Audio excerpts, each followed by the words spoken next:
the 5th, so we'll have several days that we can actually go explore. We're only going to be in Japan for a couple of days. We get there late on the 1st, so that day is a wash. And then we're there no, we get there on the 2nd. I apologize. We leave on the 1st. We get there on the 2nd late, so we'll be there the 3rd, 4th, and then we leave on the cruise on the 5th. So the biggest thing is, there's a lot to do in Yokohama, which is where our hotel is, but we're right next door to Tokyo, so we've got to go to Tokyo. So we're going to be humping it just to be able to see all of these things. But the beer fest, it's going to have German beers, live German music, fun attraction for children. It's a kids park there, beer and food areas, local craft beers, German beers, typical German dishes such as sausages, mashed potatoes, sauerkraut, and more. This is right up my husband's alley. He's been craving some good craft beers. We did find a place here in Panama recently called the Mangler Lodge. Hey, Mangler. That does some great craft beers. So to be able to get him some really good beers is going to be good. This is going to be at the Seaside Cinema area. So I'm looking forward to going to that, and it's free admission. Can you believe that? Some of the other stuff that I'm looking forward to is the Sojiji Buddhist temple. I am a meditator. I'm not a committed meditator. I go through periods of being very dedicated and then times where I fall off the wagon. So I've fallen off the wagon recently, but I'm hoping to have this experience in Tokyo that will put me on track for life, and I'm really, really looking forward to going to one of the Zen Buddhist temples and actually having a spiritual experience there. The other thing is the Shin Yokohama Ramen Museum. Yep, ramen noodles came from this area of the world. For all of us who have eaten thousands of packages of ramen noodles in college and right afterwards when we're getting our lives started, this is a big deal. They have ramen restaurants.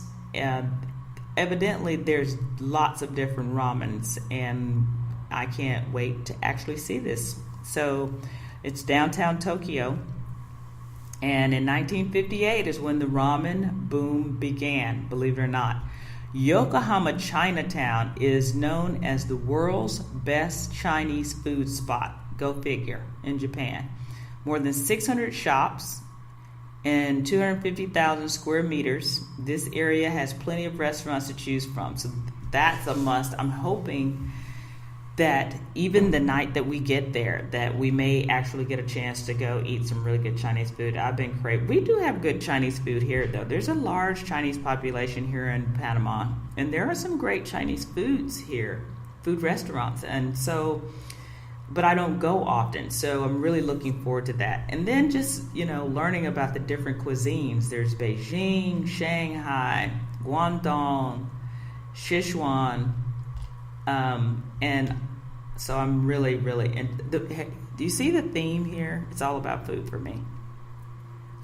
Part of the culture, experiencing the culture for me is eating the foods. Although I was watching this special the last few days on Netflix about street vendors and street foods around the world, and there is a man I can't remember now where he is, but they do sea eels soup.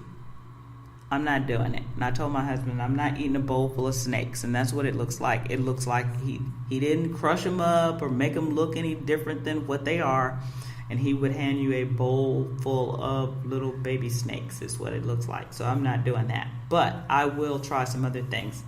Of course, there's the tower, the Sky Garden, the fish market. I mean, all kinds of stuff. And not to mention, we still have Alaska, the last frontier, with the glaciers and the fishing villages and the jaw-dropping wildlife sightings. I'm hoping to God I get to see some whales and some bears. I would love to see bears catching salmon on the water's edge. That to me would be the ultimate. I've got my hiking boots. I've got my warm clothes. I really would like to go fishing if I could while I'm there. I'm going to really try to convince my husband that that's what we need to do. And there's just a lot to do in the destinations that we're going to. There's so much to see. I highly encourage you to like me on Facebook, like me on Instagram, watch me on YouTube. I'm going to put some stuff out there as well. This trip is all about showing you the experiences that you can have in the areas that I'm going. And you may do your trip totally different than mine. That's one of the reasons I had David McDougall on the show a couple weeks ago or last week, because he travels totally different than we do. But it's going to be interesting to combine our methods of madness and see our commonalities and see our differences and learn from one another, and just really get into learning as much as we can with the short time that we have in these areas of the world. And I'm really interested in sharing them with you guys. Well, that's all we have time for today, folks. I got to go finish packing and get out of here. It's been real. I'm super excited, as you can tell. Next week, I'll be on the water.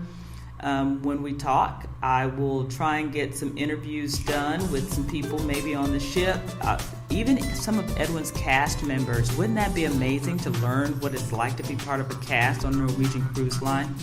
So I'm looking forward to having this experience with you guys. So this is your Bucket List Buster. Travel recharges your mind, body, and soul. You deserve it.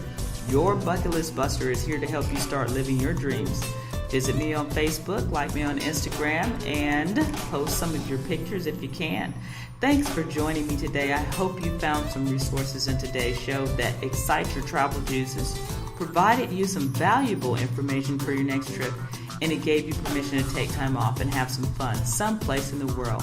This is Karen Duncan, your Bucket List Buster. Ciao. See you from the water.